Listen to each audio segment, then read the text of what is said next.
Hey everybody, Josh RV Nerd of Bish's RV here on a drizzly, miserably kind of day, where it's the kind of day where if you're in a smaller couples camper like this, there's a few of you in here, you're going to really appreciate the surprising open space and feel you get in this thing. This is one of those RVs right here. It's intensely popular. I call it a Mary Poppins camper. There's a lot of people that feel this thing is practically perfect in every way.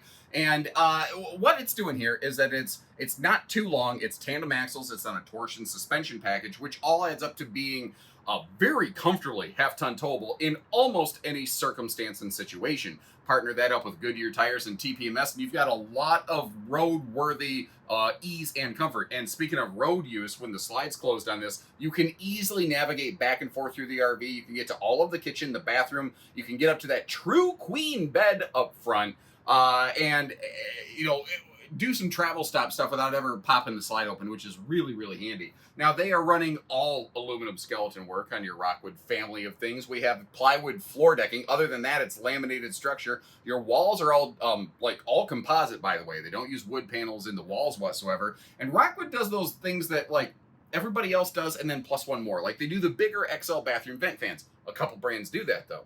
So they include on theirs the roof rain vent covers, which on a day like today, if it's Fajita Friday, you're going to be glad you can still utilize that vent fan in the way that it was intended for.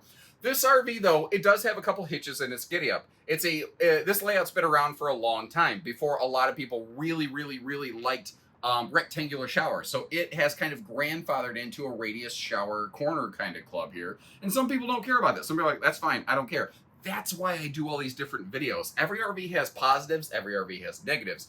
All I want to do is bring those to light in this video and let you decide how you like this one. Because it's not whether I like it or not, it's whether you like it more than your money. If we're being real, that's kind of the truth of the matter right there. So I want to be fair, I want to be candid, and I want to help you find your second camper the first time. And if you like that, hit that subscribe button.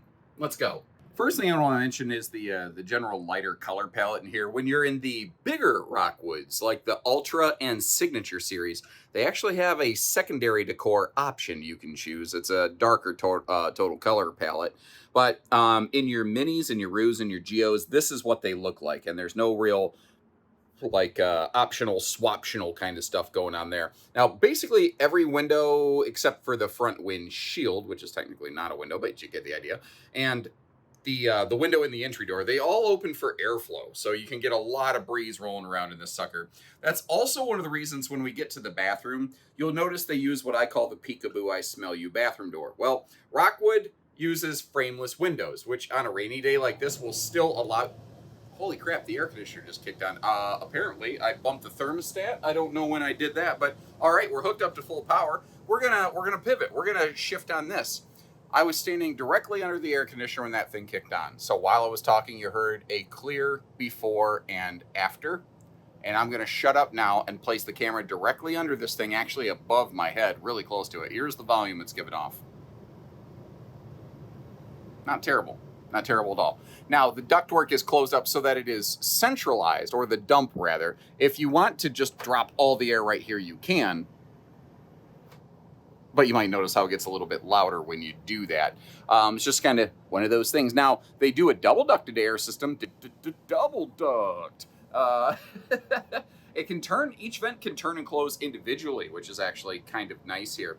Now, up front, it's a wide open design, which makes the whole RV look and feel bigger. But what's kind of cool here, if that just bothers you, like, I need to feel like at least I'm sort of privatized tonight, it does also include a handy privacy shade. And below the bed, the good news keeps on coming. They make a lot of the storage come to you, which is nice, but they still give you like a dedicated storage trunk for big stuff. I threw a grill and griddle box in there just to give you a reference.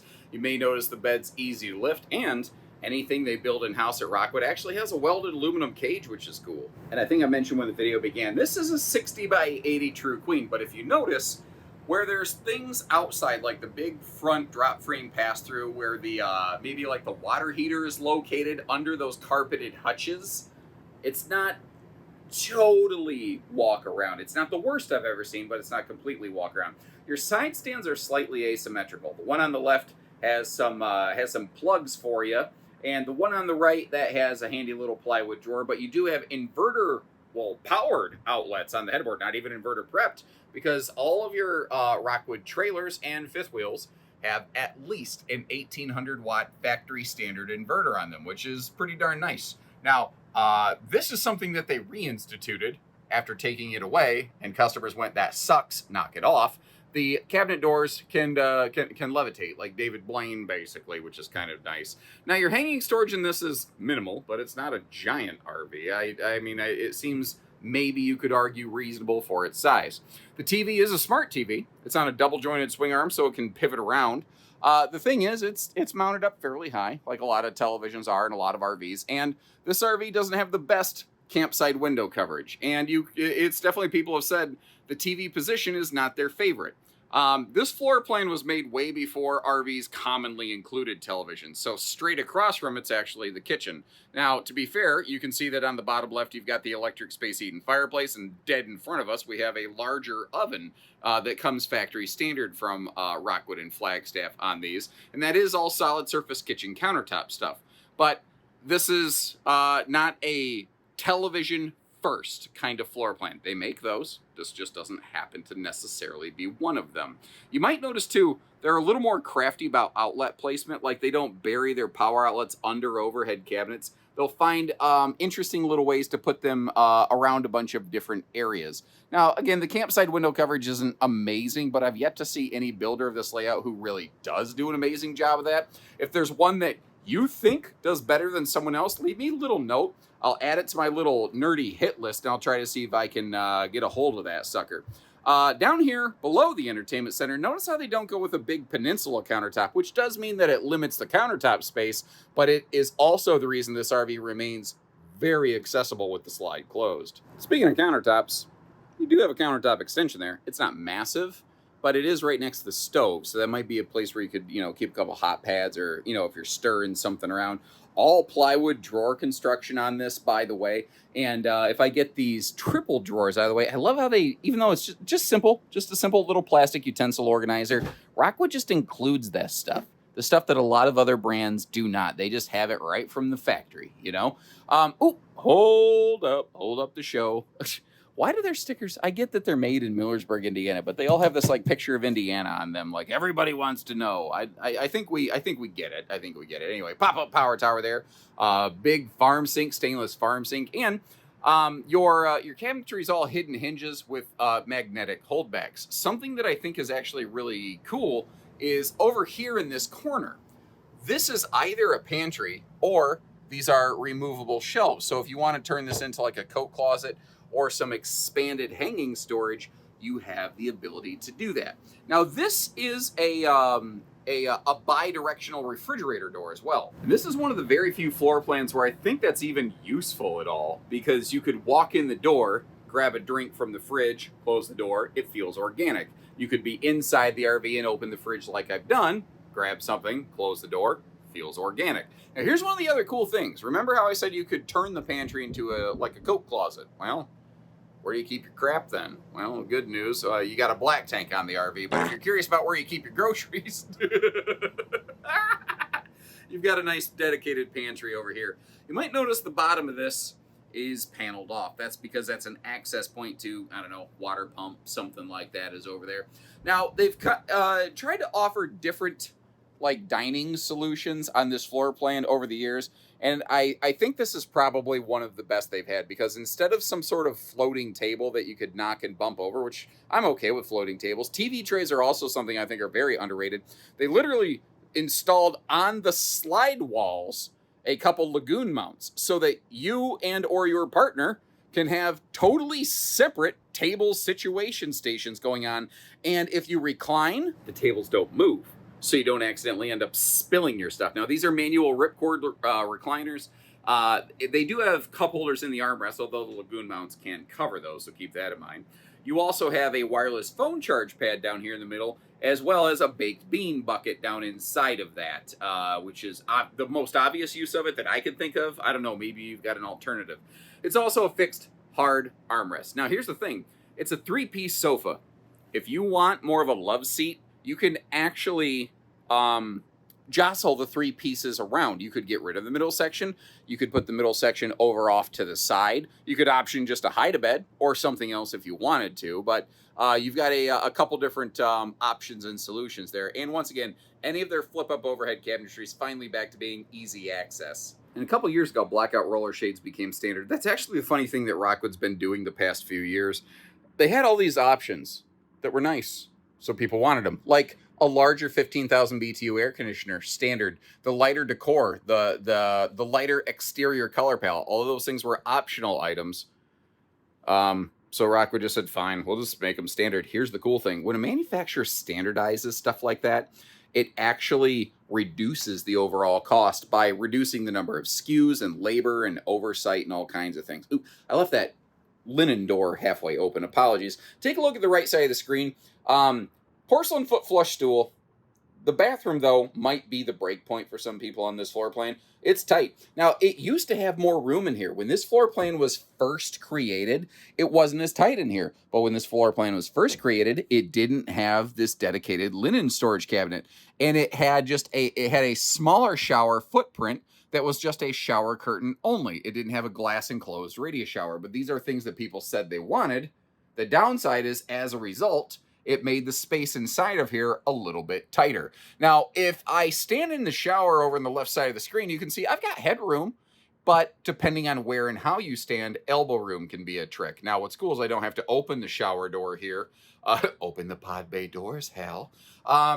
Things like this, like the little shower caddy, so that you can keep your shampoos up by it, because obviously I have a wicked hair care routine, you can tell. And the shower miser, the water saver system. Rockwood first introduced that on GeoPro, and people are like, we love it. It should be on all the Rockwood stuff, and at this point it pretty much basically is.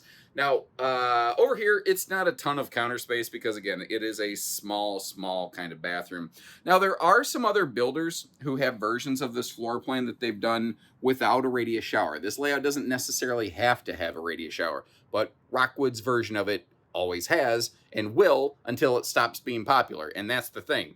This floor plan is insanely popular and not likely to be changing anytime soon. And I thought that'd be a great before and after with the slide open closed right there so that you could see how much space you have. Now again, they don't have the most counter space when you're at your destination, but because they don't go with big bulky peninsula countertop, walking all the way through this thing becomes absolutely not a problem. Now the slide comes right up to the true queen bed over here.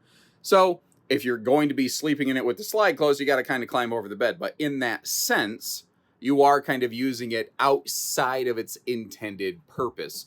The slide is a rack and pinion, so you should not sit in the sofa while it's retracted. But I don't know, other than that, like all of your kitchen stuff is readily available. The bathroom over here is readily available with the slide closed. Oh, I like that little lower accent light. I just kind of noticed that. Now, one of the other things I was mentioning is this is a bi-directional refrigerator door. So again, if you're just stopping at a quick travel stop, or if you're at your destination, you just want to pop it open or closed real quick, it is very easy to access. This is one of the only times that I think that's a very useful feature. And if you think the slide closed road mode footage like this is very useful to you, do me a favor, hit that subscribe button if you're new with us, like our video if you've returned, and I'm going to go outside and get freaking soaked. Oh, there's puddles on the ground. My feet are going to be squishy wet. Now with the weather, pardon me if the exterior of this is brief, not to mention the way this is parked in, I really can't get all the way around it the way that I would like. You're seeing the weights and the measures clip along the bottom of the screen there, even despite the fact that this has a drop frame from the storage compartment. I think that this nicely qualifies for the general description of half-ton towable.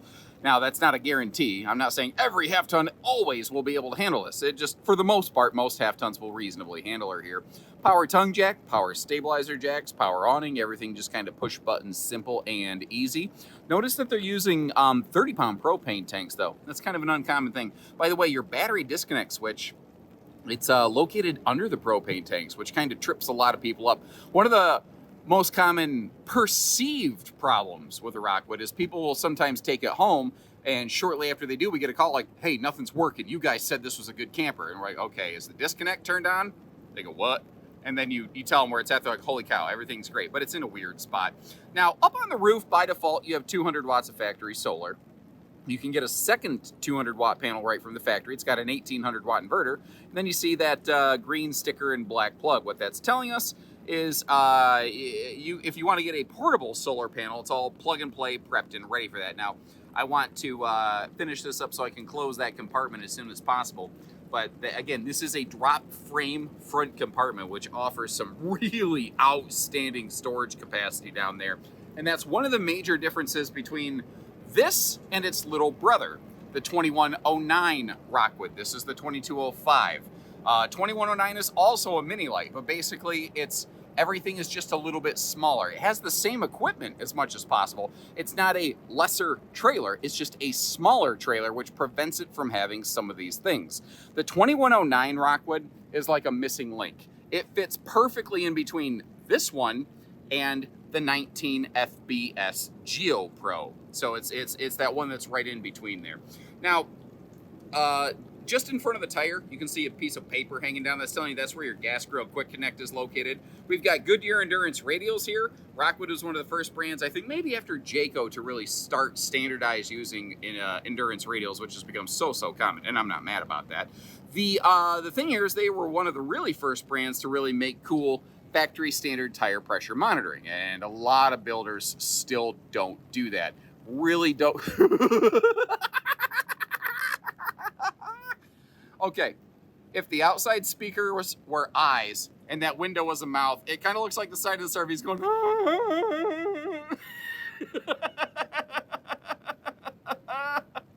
At least that's exactly where my head went. And if your brain didn't go there, you probably are not in need of psychiatric assistance, whereas I might be. Now you can see how there's a ladder on the back here. It's 250 pound rated. I love that they don't make you get on Amazon and buy your own. It's just built right on from the factory, which also means it's now covered under your factory warranty, which an aftermarket ladder is not. This, so I got myself laughing. I got to quit looking at that window. It's going to make me keep laughing. Spare tire on the bumper. And that's, the thing is, it actually includes a bumper. A lot of brands don't. What if you want to bring along a bike rack or something, though? Because you really shouldn't strap those to the bumper like people did for years. You don't have to. Because you got a 2-inch receiver hitch on the back rated for 300 pounds on this thing. Now, I'm going to see if somehow I can get over on the other side of this camper. Well, my feet are soaked, but I got it done. What I wanted to show you is that there is a single sewer outlet. Now, the underbelly is enclosed, but a lot of campers are. What Rockwood does is they do include a radiant foil layering down there, and they do have holding tank heat pads, factory standard on these. They even do that down in the little bitty Geo Pros as well. Now, we're looking at the optional slide awning package right here. If you notice, if you look in the distance over there, that slide awning is it's bowing down a little bit from the rain, kind of pooling up. Now, it's a smaller slide. Usually smaller slides don't have an issue with it. But if you ever notice that your slide out is buckled down after rain, it's because there's a pool of water up there. So either cycle your slide by running it in and out, or get something under there to push the water off of it. Gas and electric water heater, by the way. Very simple docking station.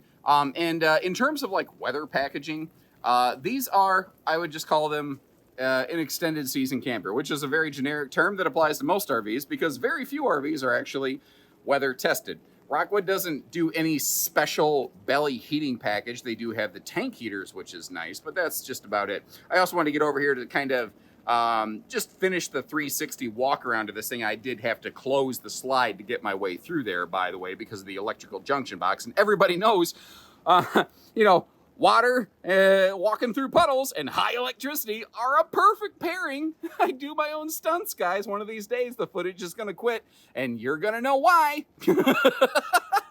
Now, talking a couple quick construction points. Again, I've got a factory video tour of the Micro Lite, Mini Lite factory if you want to see how they're put together. But it's an all aluminum skeleton. It's an all welded aluminum cage skeleton work there. And they have a plywood floor decking. The floor is about the only area of the RV that's not laminated. They changed that, I don't know, 2014, something like that. I can't remember. It's been a while now. And the thing is, one of the more recent changes, I've had a lot of questions. People have noticed Rockwood quit using Asdel. And everyone's like, oh no, what's wrong? Tell me, is something, everything's fine. Everything's fine. They just use a different composite panel. It's just not the Asdel brand name. They found a different composite panel that was bonding better in their vacuum lamination process. That's the only reason they switched, to make the product better. Makes sense, right? you know, it occurs to me, I don't think I mentioned, but yeah, the entry door does have a privacy shade. In case you're curious, like how do you use that? It's annoying. You have to open the whole door, walk outside, close the screen door, walk up the steps, adjust the shade how you want, close the screen door, close the whole door. The thing is, door. Now I got Game of Thrones references going in my stupid nerdy head here. Lack of sleep is really starting to catch up with me.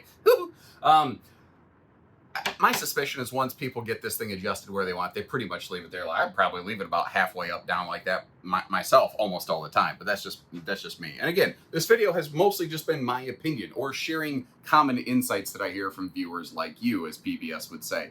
So if you appreciate how we try to be fair and give you reasonable information, hit that subscribe button. And if you're curious or serious about how much one of these is running, check the links in the video description to get to our website. Now, Rockwood and Flagstaff, in the mini Lite and micro Lite families, respectively, they run with different model numbers. So I'm going to have two links, one for Rockwood pricing and availability, one with Flagstaff pricing and availability. And either way, it's the exact same RV, just under different stickers. Let me know what you think about it. I'll also leave you some links to some other builders who have a similar layout, which there's no short list of that either. So until next time, take care, stay safe, have fun, and happy camping, everyone.